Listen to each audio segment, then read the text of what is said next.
بسم اللہ الرحمن الرحیم۔ میرا نام رابعہ ہے اور میرا تعلق ایک غریب گھرانے سے تھا، مگر اس کے باوجود میرے بڑے اچھے رشتے آتے تھے کیونکہ میں بہت خوبصورت تھی۔ میرے ابو کی تنخواہ بہت کم تھی، مگر اس کے باوجود اس نے مجھے کبھی بھی کسی چیز کی کمی نہیں ہونے دی کیونکہ میں اس کی اکلوتی بیٹی تھی۔ میرے دو ہی بھائی تھے جو کہ تعلیم کے بعد کہیں نہ کہیں کام کر رہے تھے۔ البتہ میں نے اپنی تعلیم مکمل کر لی تھی اور ان دنوں اپنی ایک سہیلی کے ساتھ پارلر میں کام کرتی تھی، جو دراصل کام کرنا تو نہیں، ایک بہانہ تھا کیونکہ وہاں میں اس لیے جاتی تھی تاکہ میں اپنے حسن کو نکھار سکوں، کیونکہ میں جانتی تھی کہ آج کل کے لڑکوں کو خوبصورت اور فیشن ایبل لڑکیاں پسند ہوتی ہیں۔ اس لیے میں نے ابو سے اجازت لے کر یہاں پر کام کرنا شروع کر دیا۔ یوں تو میرے بڑے اچھے رشتے آتے تھے، مگر کوئی نہ کوئی ایسی بات ہو جاتی تھی کہ اب تک شادی تک بات نہیں پہنچی تھی۔ اس لیے تو میں یہاں پارلر میں ٹائم پاس کر رہی تھی، لیکن مجھے اس بات معلوم نہیں تھا کہ مجھے یہاں سے اتنا اچھا رشتہ ملنے والا ہے۔ مگر ہوا کچھ یوں کہ ایک پارلر میں ایک عورت آئی جس نے مجھے دیکھا تو میری پارلر والی سہیلی کے پاس گئی اور اس سے میرا سارا پتہ کر لیا۔ اس عورت کے جانے کے بعد میری سہیلی کہنے لگی، لگتا ہے کہ تم اسے پسند آ گئی ہو، دیکھنا کسی دن تمہارا رشتہ لے کر تمہارے گھر آ جائے گی۔ یہ سن کر میں بھی مسکرا دی۔ میں اتنی خوبصورت تھی کہ مجھے جو بھی دیکھتا تھا فوراً پوچھ لیتا تھا کہ تم شادی شدہ ہو یا کنواری۔ میں ہاں کنواری کہتی تو رشتہ لے کر ہمارے گھر پہنچ جاتے تھے۔ اس بار بھی ایسا ہی ہوا تھا۔ وہ عورت بھی اگلے دن میرے گھر پہنچ گئی اور جاتے ہی میری اماں سے میرا ہاتھ مانگ لیا۔ اس نے بتایا کہ وہ اپنے بھائی کے لیے رشتہ لے کر آئی ہے، جبکہ اس کے والدین کا انتقال ہو چکا تھا۔ اس نے امی سے کہا کہ ہمارے پاس اللہ کا دیا بہت کچھ ہے۔ میرا بھائی پڑھا لکھا ہے، اپنا بزنس کرتا ہے اور ہم ایک شریف گھرانے سے تعلق رکھتے ہیں، اس لیے آپ سب لوگ ہمیں بس اپنی بیٹی دے دیں۔ یہ سن کر میرے والدین بہت زیادہ خوش ہوئے کیونکہ ہم بہت غریب تھے اور ہمارے پاس جہیز دینے کو کچھ نہیں تھا، لہٰذا میرے والدین نے اس رشتے کے لیے فوراً ہاں کہہ دی۔ رشتہ طے ہوتے ہی میری نند نے کہا کہ ہم شادی کے انتظامات مکمل کر کے آپ لوگوں کو اطلاع دے دیں گے، تب تک آپ شادی کی تیاریاں کر لیں۔ میں اپنی شادی والے دن سب سے خوبصورت اور پیاری لگوں، اس لیے مجھے 1 مہینہ بہت کم لگ رہا تھا اور ابھی میں نے اتنے سارے کام کرنے تھے۔ میری سہیلی نے میری بے تابی دیکھی تو وہ ہنسنے لگی اور کہا کہ تم تو بالکل پاگل ہو، تم اتنی خوبصورت ہو، بھلا تمہیں یہ سب کچھ کرنے کی ضرورت ہی کیا ہے؟ مگر میں نے اس سے کہا، ارے پاگل، تمہیں کیا پتا؟ خوبصورت لڑکیاں سب کو اچھی لگتی ہیں، لیکن اگر وہ آج کل کے دور کے مطابق فیشن نہیں کرتی تو پھر ان کی خوبصورتی کا کوئی بھی فائدہ نہیں ہے۔ پھر تم نے تو میری نند دیکھی ہے، وہ کتنی ماڈرن اور پیاری ہے۔ اس نے کسی پارٹی پر جانا ہو تو وہ تمہارے پارلر پر تیار ہونے کے لیے آ جاتی ہے۔ یہ سن کر وہ مسکرانے لگی۔ میں نے بھی جلدی جلدی اپنی تیاریاں شروع کر دیں۔ پھر ایک دن میری نند آئی تو اس نے میرے والدین سے کہا کہ میں آج آپ کی بیٹی کو شاپنگ پر لے کر جانا چاہتی ہوں۔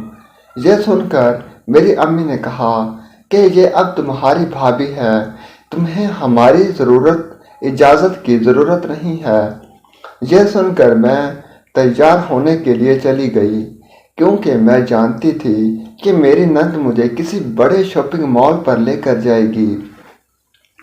اس لیے میں خوب تیار ہو گئی۔ اس دن میں نے دل کھول کر شاپنگ کی۔ میری نند نے پیسہ پانی کی طرح بہا دیا۔ اسی طرح میں شاپنگ کرتی رہی اور مہینہ گزرنے کا پتہ ہی نہیں چلا۔ میری شادی کا دن آ گیا تھا۔ اس دن میں بہت پیاری لگ رہی تھی اور سب لوگ دل کھول کر میری تعریفیں کر رہے تھے۔ میری شادی جس لڑکے سے ہوئی تھی، میں نے اسے زندگی میں کبھی بھی نہیں دیکھا تھا۔ اس لیے جب میں سسرال آئی تو میں نے اس سے پہلی بار دیکھا تو وہ لڑکا مجھے بہت پسند آیا، لیکن رات ہی مجھے اس نے کہہ دیا کہ تم اس کمرے سے باہر نہیں نکلو گی۔ یہ سن کر میں پریشان ہو گئی، کیونکہ میں نے سنا تھا کہ میرے سسرال والوں کا بنگلہ بہت خوبصورت تھا۔ میں نے تو سوچا تھا کہ میں خوبصورت سے گھر کو پہلی فرصت میں دیکھوں گی، مگر یہ تو میرے ساتھ بہت برا ہونے لگا تھا۔ میں نے اپنے شوہر کی بات مان لی، کیونکہ اس گھر میں میرا پہلا دن تھا۔ اس لیے میں نہیں چاہتی تھی کہ میری کوئی بات میرے شوہر نوید کو بری لگ جائے۔ اس لیے میں نے صبر کر لیا اور ساتھ ہی ساتھ میں نے یہ بھی سوچ لیا تھا کہ جلد میں اپنے شوہر سے اس سلسلے میں بات کروں گی۔ نوید نے مجھے جو محبت دی تھی، مجھے ایسا لگ رہا تھا کہ جیسے میں صدیوں سے اس کے ساتھ رہتی آ رہی ہوں۔ ایک دن نوید نے مجھ سے پوچھا کہ کیا تم مجھ سے خوش ہو؟ میں نے نوید کے پاس جا کر کہا، ہاں، میں تمہارے ساتھ بہت زیادہ خوش ہوں۔ یہ سن کر نوید نے مجھے اپنی باہوں میں لے لیا۔ میں دل ہی دل میں سوچنے لگی کہ یہ زندگی کتنی حسین ہے، کاش وقت یہیں پر ٹھہر جائے اور ہم ایک دوسرے کو پیار کرتے رہیں۔ مگر وقت جلدی سے بیت گیا اور مجھے یہاں آئے ہوئے تقریباً ایک ہفتہ ہو گیا تھا۔ میرا شوہر صبح اٹھتے ہی کمرے سے باہر نکل جاتا اور پھر دوپہر 2 بجے کے قریب آتا تھا۔ اس دوران میں اپنی امی کے گھر بھی جا چکی تھی، مگر میں نے ابھی تک یہ گھر مکمل طور پر نہیں دیکھا ہوا تھا۔ مجھے یوں لگ رہا تھا کہ جیسے میرا شوہر مجھ سے کچھ چھپانا چاہتا تھا۔ تبھی تو اس نے مجھے منع کیا تھا کہ میں اپنے کمرے سے نہ نکلوں۔ یہی وجہ تھی کہ مجھے احساس ہونے لگا تھا کہ آخر اس کے پیچھے کیا راز ہوگا۔ یہ خیال آتے ہی میں نے چھپ کر یہاں سے نکلنے کا پلان بنا لیا۔ میں نے دیکھ لیا تھا کہ میرا شوہر دوبارہ اپنے کمرے میں 2 بجے کے قریب آتا ہے، اس لیے میں نے سوچا کہ میں اس کمرے سے نکلتے ہی باہر چلی جاؤں گی اور 2 بجے سے پہلے واپس اپنے کمرے میں آ جاؤں گی، کیونکہ میں اس کمرے سے تنگ آ چکی تھی۔ پلان کے مطابق دوسرے دن جب میرا شوہر باہر نکلا تو میں اپنے کمرے سے باہر آ گئی۔ میں نے دیکھا کہ ہمارا گھر بھی بہت خوبصورت تھا، مگر یہاں مجھے کوئی بھی دکھائی نہیں دیا تھا۔ اس لیے میں سیڑھیاں چڑھ کر اوپر والے پورشن میں آ گئی۔ یہاں بہت سے کمرے تھے اور ان میں ایک ایک کمرے میں جھانکنے لگی۔ زیادہ تر کمرے خالی ہی تھے، مگر میں نے ایک کمرے میں جھانکا تو میں نے دیکھا کہ وہاں میرا شوہر سویا ہوا تھا۔ ارے نوید، تم یہاں کیا کر رہے ہو؟ میں اپنے شوہر کو یہاں دیکھ کر حیران رہ گئی۔ ابھی تو یہ نیند سے جاگا تھا اور اسے یہاں آ کر پھر نیند آ گئی تھی۔ نہ جانے میں اپنے شوہر کو اس انداز میں سوتا دیکھ کر مجھے پیار آ گیا اور میں آگے بڑھی، اس کے ماتھے پر بکھرے بالوں کو ہٹا کر اسے چوم لیا۔ تب تک شاید اس کی نیند ٹوٹ چکی تھی، مگر نہ جانے کیا ہوا کہ وہ مجھے اپنے اتنے قریب دیکھ کر اچھل پڑا۔ ارے بھابی، تم اس وقت میرے پاس، یہ کہہ کر وہ مجھ سے دور ہو گیا، جبکہ میں تو لفظ بھابی کہنے پر حیران رہ گئی تھی، کیونکہ اس سے تو ہماری طلاق ہو سکتی تھی۔ میرا شوہر تھا، مگر یہ مجھے ایسے کیوں پکار رہا تھا؟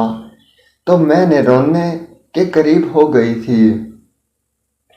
میں نے روتے ہوئے کہا کہ میں تمہاری بیوی ہوں اور تم مجھے بھابی کیوں کہہ رہے ہو؟ یہ سن کر نوید ہنسنے لگا اور پھر میز پر پڑا اپنا موبائل اٹھا کر اس میں لکھا۔ میں اسے حیرانی سے دیکھ رہی تھی، وہ کیا کہہ رہا تھا۔ تبھی اس کمرے کا دروازہ کھلا اور نوید کی شکل کا ایک اور لڑکا آ گیا۔ میں نے آتے ہی مجھے ڈانٹ کر کہا کہ میں نے تم سے کہا تھا کہ اپنے کمرے سے باہر مت نکلنا۔ میں اسے حیرانی سے دیکھا اور اس سے پہلے کہ میں دو نوید دیکھ کر بے ہوش ہو جاتی، پہلے والے لڑکے کو مجھ پر ترس آ گیا اور کہا، بھابی، میں نوید کا بھائی اظہر ہوں اور ہم دونوں ہم شکل ہیں۔ یہ سنتے ہی مجھے ساری بات سمجھ آ گئی تھی۔ تبھی میرے شوہر نے کہا کہ میں نے اس لیے تمہیں منع کیا تھا کہ ابھی تم اس کمرے سے مت نکلنا، کیونکہ میں جانتا تھا کہ پہلے تم اپنے شوہر کو اچھی طرح پہچان لو۔ اور نوید نے کہا کہ میں صبح سے لے کر دوپہر 2 بجے تک کمپیوٹر پر آن لائن کام کرتا ہوں، اس کے بعد میرا بھائی کرتا ہے، اس لیے میں آپ سے دور ہوتا ہوں۔ ویڈیو اچھی لگی تو چینل کو لائک کریں، سبسکرائب کریں، شیئر کریں، گھنٹی کے نشان پر کلک کرنا مت بھولیں تاکہ ہماری ہر ویڈیو آپ کے پاس بآسانی پہنچ سکے اور ہماری حوصلہ افزائی ہو سکے۔ کمنٹ سیکشن میں اپنی رائے کا اظہار ضرور کریں۔ شکریہ۔